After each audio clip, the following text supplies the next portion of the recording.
탐사보도 전문 기자 김경래 최강 시사.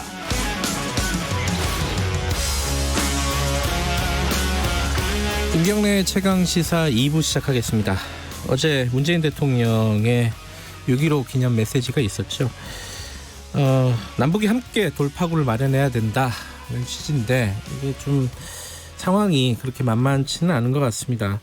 오늘 아침에 들어온 얘기는 북한이 최전방 비무장화된 지역에 다시 진출하겠다. 이게 뭐 군대를 다시 진출하겠다 이런 뜻으로 읽히기도 하고요. 지금 상황 어떻게 봐야 되고 어떻게 타개해야 되는지 좀 고견을 들어보겠습니다. 정세현 전 통일부 장관 민주평통자문회의 수석 부의장 연결돼 있습니다. 안녕하세요. 네, 안녕하세요. 네, 오늘 아침 얘기부터 좀 해보죠. 북한에서 나온 속보가 비무장화된 지역에 군대를 다시 진출하겠다, 요새화하겠다, 전선을 요새화하겠다. 이게 어떤 뜻으로 읽히세요, 장관님께서는? 예, 98년에 금강산 관광 시작할 때 거기에도 군 부대가 있었습니다. 아하, 예. 네, 그거를 관광지로 만들기 위해서 고성군 북쪽으로 올라갔죠, 부대들이. 네. 그다음에 지금 그 개성공단 자리에도 2003년에 개성공단 개발할 때, 네. 그때 거기에 또 2개 사단 1개 포병여단 약 2만 5천 명 정도가 주둔하고 있었던 자리에 지금 개성공단이에요. 네. 그 부대가 지금 부대들이 2만 5천 명 정도의 병력이 개성시 북쪽으로 올라갔었습니다. 이거를 다시 지금 원상 복구하겠다는 얘기고, 네. 남북 합의해서 비무장화된 지역이 바로 두 군데죠. 금강산 관광 지역하고 이 개성공단. 그 부대가 다시 들어오겠다는 얘기로 지금 해석이 되네요. 그다음에 또 하나는 기본 군사 분야 합의서에서 2018년 군사 분야 합의서에서 그 비무장지대 내에 그 설치됐던 전방초소 GP. 예. 원래 불법이에요. 정전협정 위반인데. 예. 그거를 전부 지금 철거를 하기로 합의를 했었거든요. 네네. 그래서 시범적으로 남북이 각각 8개씩 철거를 했고 파괴도 하고 철거도 했죠. 네. 총 남쪽이 남쪽이 80개, 북쪽이 160개 정도 있었을 겁니다. 네. 그걸 전부 다 원상복구하겠다고 하는 거죠. 그러니까 그 군사 분야 기본 합의서도 북한이 말하자면은 깬다. 그런 뜻입니다. 그러니까 9.19 군사합의까지 파기를 한다는 거는 완전히 과거로 돌아가겠다, 뭐 이런 뜻으로 받아들이면 되나요? 그렇죠. 이제 근데 지금 아직 행동으로 옮기지 않았죠. 아하, 예. 예고를 했기 때문에 우리가 빨리 그 전단 살포 금지법 같은 거 빨리 법 조치하고. 네. 그다음에 어저께 문 대통령께서 말씀하신 내용 중에 여건이라는 단어를 좀 주목할 필요가 있어요. 그동안에 그 대통령이 말씀하신 여건이라는 것은 미국이 계속 남북 관계와 북미 관계가 같이 가야 된다고 하면서 우리 발목을 잡았던 그런 상황이 좀 좋아질 가능성이 없다. 네. 그렇다면 우리가 먼저 좀 앞서 가야 되는 거 아니냐. 그러기 위해서는 이게 북한이 남한한테서 이렇게 우리 쪽을 상대로 해서 무슨 위협이나 하고 협박이나 하지 말고. 네.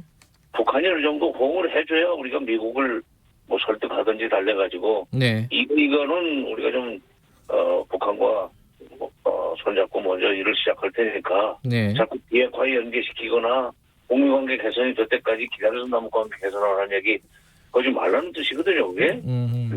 근데 이제 그 말이 지금 북한한테 어느 정도 심도 있게 맥혀 들어갈지 그건 알 수는 없습니다만은. 네.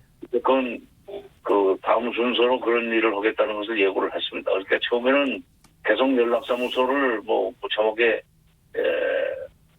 걸어내겠다는 얘기도 했고. 네. 이제 총참모부에서는 그 과거에 그 군부대가 있던 지역에 다시 군부대를 진주시키겠다. 개성공단 지역과 금강산 관광 지역에. 네.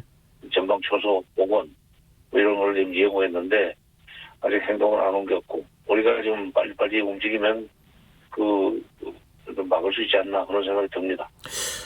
지금 저희 장관님께서도 말씀하시면서 좀 자신 없어 하시는 말씀이신데, 예. 우리가 이제 뭔가를 해야 된다. 우리 남북 관계 자체적인 뭔가를 돌파구를 찾아야 된다. 이게 이제 문재인 대통령 얘기인데, 이게 좋은 얘기인데 북한이 이걸 받아들일 분위기인 것인지, 지금 뭐 김여정이나 쭉 얘기가 나오는 걸 보면은 좀 어렵지 않습니까, 지금 상황이? 아니. 그건 그렇게 볼 필요는 없어요. 그래요? 그거는 제가 자신 있게 얘기할 수 있습니다. 그러니까 말이 독하게 나온다고 그래서 네. 전혀 그야말로 회복할 수 없는 단계로 남북 관계를 이제 끝장나는 건가? 네. 그건 아니고 네. 우리가 그들의 요구를 적극적으로 들어줄 수 있는 그들의 요구를 들어준다기보다는 사실은 4.27 판문점하고 9.19 평양에서 합의한 사항들을 이행하지 못한 데에 대한 불만이기 때문에 네. 그 9.19 평양선언 4.27 판문점 선언을 네. 이행하기 위해서 그동안에 한미 워킹그룹을 통해서 미국이 발목 잡던 것을 과감하게 뿌리치고 올라갈 수 있는 그런 의지가 있다는 것이 익혀지면은 네. 태도가 바뀌죠, 북한의 태도. 이게 참 근데 국내 여론이요. 예컨대 이제 야당 같은 경우에 뭐 대북 전단 살포 금지법 이런 것들을 이제 여당에서 처리를 한다 그러면은 이거 김여정이 지시한 법 아니냐. 좀 전에 일부에서 연결했을 때도 그런 표현이 나왔었는데 근데 그런 여론이 있단 말이에요, 분명히. 이건 참 어떻게 돌파해야 될지. 근데 여론이 항상 그 진실을 반영하는 건 아닙니다. 그렇잖아요. 네. 이게 지금 전단 살포는 김여정이 뭐 하지 말라고 해서 우리가 법을 만들려고 그런 거 아니고 네. 지금 4.27 선언의 2조 1항에 분명히 명시가 돼 있어요. 네. 이게 2018년 5월 1일부터는 대북 학습기 방송도 중단하고 네. 전단 살포 등 군사적 충돌이나 군사적 충돌의 원인이 되는 긴장 행위를 하지 않겠다는 걸 예. 약속을 했고 예. 확성기 방송 중단했습니다. 네. 정부가 하는 일이기 때문에. 근데 이 전단 살포는 이 민간이 하는 것을 그동안에 좀 적극적으로 막지를 못한 것이 잘못이죠. 근데 이번에는 지금 특히 김정은 위원장을 한테 직격탄을 날렸어요. 뭐 여러 가지 모래한 네네. 그만 단어를 썼죠. 그러니까 예. 그것 때문에 최고 저놈이 좀 손상당했다고 저렇게 발끈하는데 예. 그러니까 그건 김 여정이 화를 냈기 때문에 우리가 벌벌 기고 법을 만드는 게 아니고 네. 이번에 법을 만들어서 단속을 일찌감치 했었어야 되는데 네. 그 게을리했던 것에 대한 일종의 반성이라고 할까. 지금이라도 뭐 영어 속담이지만 늦게 하는 것은 안 하는 것보다 낫다는 말이 있잖아요. 예. 그런 차원에서 하는 겁니다. 이게 여론이 그러니까 꼭 진실을 알고 돌아다니는 게 아니거든요. 네. 정말 의도적으로 그런 걸 만드는 사람들이 또 따로 있으니까 네. 거기에 휘둘리지 맙시다. 그 여론이 휘둘리면은 한미 관계도 제대로 못해요. 뭐 대북 관계뿐만 아니라. 네. 예. 북한 얘기 좀 여쭤볼게요. 지금 이제 어제 토론회에서 장관님이 말씀하신 부분이기도 한데 북한이 울고 싶은데 뺨 때린 격이다. 이게 뺨 때린 게 이제 뭐 대북 전단이나 이런 걸 말씀하시는 것 같은데요. 울고 싶은 게 왜 울고 싶은가? 이게 이제 송영길 의원 같은 경우는 지금 미국 플로이드를 비교하시면서 이게 숨을 쉴 수 없는 경제적으로 굉장히 어려운 상황이다. 이런 진단을 했는데 이 울고 싶다는 게 어떤 뜻으로 말씀하신 거예요? 예, 지금 경제가 좀 매우 어려운 것이 네. 거기도 코로나는 들어왔다고 봐야 돼요. 네. 왜냐하면 학교 개학이 2달이나 늦어졌으니까 그 코로나 들어왔다고 봐야 되고 네. 학교 개학을 2달씩이나 연기할 정도라면은 어른들이 공장이나 기업소 또는 협동농장에서 일을 제대로 할 수 있었겠습니까? 네네. 경제 생산성이 금년 상반기 특별없이 떨어졌다고 봐야 돼요. 네. 전 세계가 마이너스인데 어떻게 북한만 플러스로 갈 수 있습니까? 네. 그런데다가 금년이 지금 노동당 창건 75주년이 되는 해인데 네. 노동당 창건 75주년을 북한식 용어로 성과적으로 맞이하기 위해서 5년 전에 그러니까 2016년 5월 달에 국가경제발전 5개년 전략이라는 것을 세워놓고 열심히 노력을 했어요. 근데 네. 2017년부터 유엔 대북 제재가 뭐 열 몇 개가 이렇게 돌아가기 시작하면서 물론 북한이 그걸 자초한 측면도 있지만 핵실험하고 뭐 미사일 쏘고 오니까 유엔 대북 제재가 부과됐지만 그것 때문에 경제가 완전히 거의 수업이 되다시피 하면서 2차 경제발전 5개년 계획이 그야말로 5년 동안에 아무것도 이루지 못하는 결과가 지금 금년에 가시화될 가능성이 있다. 발을 동동 구를 수밖에 없습니다. 뭔가 지금 이게 죽겠는데 네. 그야말로 참 큰일 났는데 북한 지도부 입장에서 볼 때는 인민들한테 낯이 안 쓰게 됐어요. 큰 소리 쳐놓고 네. 정면 돌파전 하겠다는 얘기까지 했는데 네. 그래서 그야말로 참 이거 어디 핑계를 좀 댈 때문에 좀 때리면 울기라도 오겠는데 이게 일비랍니다. 그 김여정 1부부장 관련해서도요. 장관님께서도 좀 눈여겨봐야 된다. 이제 2인자 자리를 굳히려는 그런 모습을 보여주고 있잖아요. 근데 이게 잘 이해가 안 되는 게 김정은 위원장이 건재하지 않습니까? 아니 근데 왜 이렇게 되는 거죠? 지금 상황이? 이전에 김일성 주석이 건재할 때도 예. 후계를 사실상 서서히 후계 승계 작업을 서서히 준비해서 공식화를 해놓고 네. 그다음에 어떤 점에서는 82년부터는 사실상 부자 공동 통치제도였어요. 양자 공동. 네네.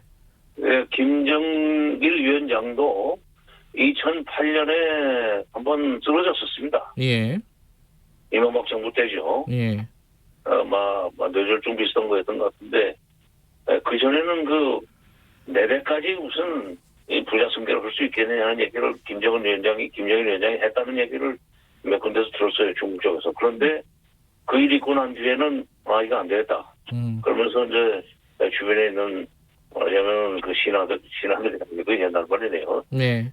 주변에 있는 이 간부들이 이건 뭔가 이거 후계자를 지명해야 되겠습니다. 해서 2010년쯤 세 아들 중에 셋째 아들이 그래도 기중 낮다고 그래서 김정은한테 사실상 그 자리를 물려주는 네. 내정을 했었죠. 지금 네. 그런 상태인 것 같습니다. 지난번에 김정은 위원장이 지금 여러 가지 몸무게라든지 이런 걸로 봐서는 행동이 이렇게 자유롭지 않을 수도 있어요. 물론 지금 건재하지만 네. 언제 무슨 일이 생길지 모르는 그런 상황에서는 만약에 일종의 컨틴전시 플랜, 비상시 대비책으로서 네. 운영을 해놔야지 사실상 비정사실화 해놔야지 그때 가서 일이 벌어진 뒤에 흘러오다 보면 딴 일이 생기죠. 예. 그래서 김여정 위원장 쪽으로 힘을 몰아주는 과정인 것 같아요. 당연히 지금 대남 비방과 그것이 연결돼 있다. 네. 내지는 표리의 관계에 있다. 이렇게 봐야 될 것 같습니다. 지금부터는 앞으로 우리가 무엇을 해야 될까? 요거 얘기를 좀 여쭤보겠습니다. 지금 특사 빨리 보내야 된다. 안철수 대표 같은 경우는 자기가 특사를 가겠다 이렇게 얘기를 하기도 했고요. 박지원 의원도 방호복을 입고서라도 특사들 남북 특사 만나야 된다. 그리고 문정인 특보께서는 남북 정상 원포인트 회동이라도 해야 된다. 이런 여러 가지 얘기들이 나오고 있습니다. 네. 어떻게 보십니까 이거? 예. 방호복까지 입고 가는 것은 너무 그렇게 말씀이 그렇다는 거죠. 예. 네, 아니, 특사라는 것은 네. 대통령과 호흡을 같이 하는 사람이 가야 북쪽에서도 그걸 환영합니다. 난데없이 아무나 갈 수 있는 게 아니에요, 특사는. 네네. 또 하나, 예. 지금 북한이 이렇게 남쪽 대통령까지 사실상 간접 금용하면서 비난을 쏟아낸 마당에 네. 정상회담은 완포인트라고 하자는 얘기에 그 호응에 나올 수 있겠습니까? 제도 측면이 있는데 네. 이게 어느 정도 뭔가 지금 정지 작업이 돼야 되는데 네. 정지 작업을 북쪽을 향해서 할 것이 아니라 네. 북쪽을 향해서보다는 지금 태평양 건너 미국 쪽을 향해서 해야 됩니다. 예. 여건 마련. 말하자면 미국이 발목 잡는 것을 좀 풀어주는 그런 조치가 없으면 우리 아무것도 할 수 없다는 얘기를 대통령의 특사가 가서 특사급 저희 국무위원급 이상이 가야 되겠죠. 네. 미국에 가서 직접 미국의 지도부 사람들을 만나고 간부들을 만나서 남북 합의사항을 이행할 수 있는 여건을 워싱턴에서 만들어 가지고 와야 돼. 아하, 그게 먼저다. 그걸 먼저 되고 예. 그다음에 그런 것이 움직이고 그렇게 해서 움직이고 나면은 우리 쪽에서 특사가 가겠다 내지는 완포인트 정상회담 보면은 회담이라도 하자 하면은 그때는 나올 겁니다. 그러니까 미국부터 풀어야 된다. 특사가 뭐 선미후 특사도 선미후 북입니다. 예, 선미후 북이다. 그러면 이제 지금 이제 여러 가지 그 할 수 있는 일들이 있지 않습니까? 뭐 개성공단이라든가 뭐 예를 들어 오이사 조치라든가 이런 것들에 대해서는 지금 어떤 타이밍을 좀 잡아야 될 시점이다 이렇게 얘기하시는 분들도 있어요. 어떻게 보세요? 이거는 가능성 있다고 보십니까? 오이사 조치는 지난번에 뭐 완전 이게 무효다 하는 그 효력 상실다 하는 아니 이거 이제 오늘로부터 중지한다는 얘기는 안 했지만 사실상 그 효력을 지금 상실하고 있다는 얘기를 통일부에서 했었죠. 네. 더 이상 오이사 조치는 거론 안 해도 될 것 같습니다. 다만 지금 해야 될 것은 급하게 해야 될 것은 전단 살포 금지법을 빨리 만드는 거예요. 아, 그게 우선이다. 예. 그다음은 대내적인 조치부터 해가면서 미국도 가야지. 네. 미국부터 쫓아갈 일도 아니에요. 더구나 지금 전단 살포 금지법도 안 만들고 네. 그다음에 4.27 선언, 9.19 선언을 갖다서 비준 동의하는 절차도 밟지도 않으면서 네. 특사부터 그냥 서둘러 가는 것은 네. 그거는 진짜 급하다고 바늘 허리 매쓰는 격이고 네. 목적을 받지 못합니다. 그러니까 대내적으로 저희 4.27 판문점 선언, 9.19 평양선언 비준 동의 절차 국회에서 받고 그다음에 그것과 병행해서 그 법의 조약 합의 비준 동의에 근거해서 대북 전단 살포 금지법을 네. 입법 조치해놓고 하면서 동시에 미국을 가서 이게 여건을 좀 마련해 달라. 네. 너무 지금 먹힌 걸 위해서 발목 잡아서 아무것도 못하지 않느냐. 예. 철도로 연결 현대화도 못했고 예. 개성공단 금강산 관광 철석같이 약속했는데 그것도 못했고 네. 도대체 이게 뭐냐 이거. 어느 세월에 비핵화가 되는데 30년도 넘게 해결 안 된 문제에다가 남북관계를 걸어가지고 이렇게 발목을 잡느냐는 식으로 좀 가서 항의도 오고 그 남북관계의 그 여러 가지 그 속사정 이거를 미국한테 이해를 시켰어요. 미국 사람들 별로 그렇게 잘 몰라요. 알겠습니다. 일단 국내에서는 좀 국회가 움직여야겠네요. 정세현 장관님 말씀은 그죠? 아니 우선 통일부가 그 금지법 만들겠다고 했으니까 빨리빨리 만들고 예. 지금 요즘 여당에서도 지금 법사위원장을 좀 차지할 것 같으니까 네. 그래서 법사위원회 상정하고 예. 그럼 또 김태년 원내대표도 법사위원회가 구성되면은 바로 전단살포 금지법부터 우선순위로 다루겠다고 약속을 했기 때문에 네. 네. 그리고 그분이 또 개성공단과 금강산 관광은 빨리 재개해야 된다는 얘기를 지금 여러 번 하고 있습니다. 예. 원내대표가. 그러니까 당이 밀어줄 거예요. 예. 국내에서는 국내에서 할 수 있는 일들을 처리해 가면서 북한에 가서 설득 작업을 하고 그 이후에 아니 북한에서 가서 설득 북한이 아니라 미국에 가서 설득 작업을 하고 예. 선미후북이라니까 그게. 예. 알겠습니다. 그 다음에 이제 북한 특사 얘기를 좀 꺼내는 거에 현실적이다 이런 말씀이시네요. 오늘 말씀 잘 들었습니다. 고맙습니다. 예. 정세현 민주평통 수석 부의장이었습니다.